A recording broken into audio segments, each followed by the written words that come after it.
Баршаларыңызға қайырлы күн. Бүгін өте дәмді корндок дайындайтын боламыз. Балаларыңызға жасап берсеңіздер болады.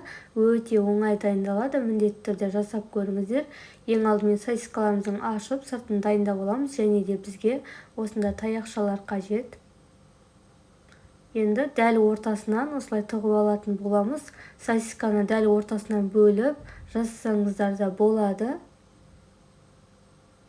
Барлығына осылай жасап шықтық. Сосискаларымыз дайын. Енді осыған арнап тесто дайындайтын боламыз. Бізге 2 жұмыртқа қажет. Егер көп жасайтын болсаңыздар, дәл осы рецепті 2-3 есе көбейтіп жасай берсеңіздер болады. 2 жұмыртқамызды және де шым-шым тұз салдым. Енді жақсылап араластыратын боламыз.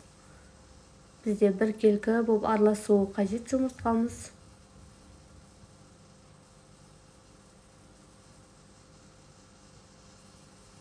Жақсылап араластырып алдық. Енді ұн саламыз. Және де бізге разрыхитель қажет. Толық рецепті описание бөлімінен көре аласыздар. Енді жақсылап араластырып аламыз. Ешқандай комочек ұн болып қалмауы қажет. Толықтай араласып, бізде біркелкі сұйық масса шығуы қажет. Егер тым сұйық болып сосискадан ағып кетіп жатса, кішкене ұн қосып жасасаңыздар болады. Осылай өте әдемі болып шықты.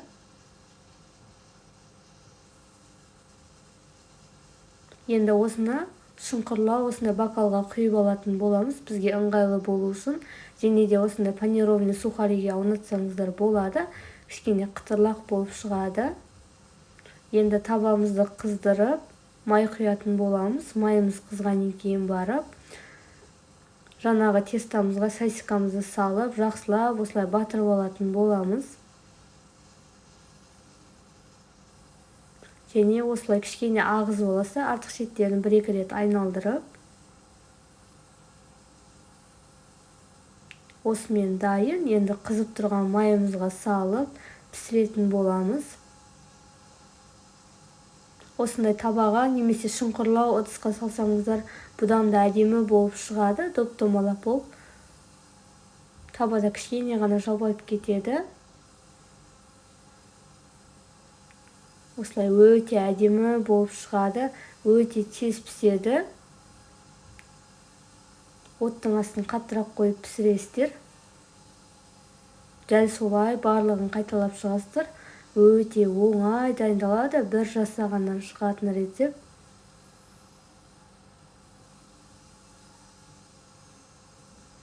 Осылай панированный сухариге аунатып, үстінен сеуіп шықсаңыздар болады.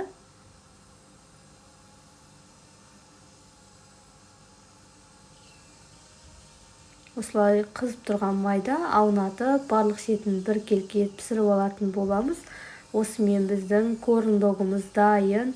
Өте дәмді, әрі іші толықтай піскен, керемет болып шықты. Қатарлап сухариге аунатқандарымыз. Осылай өте әдемі болып шықты.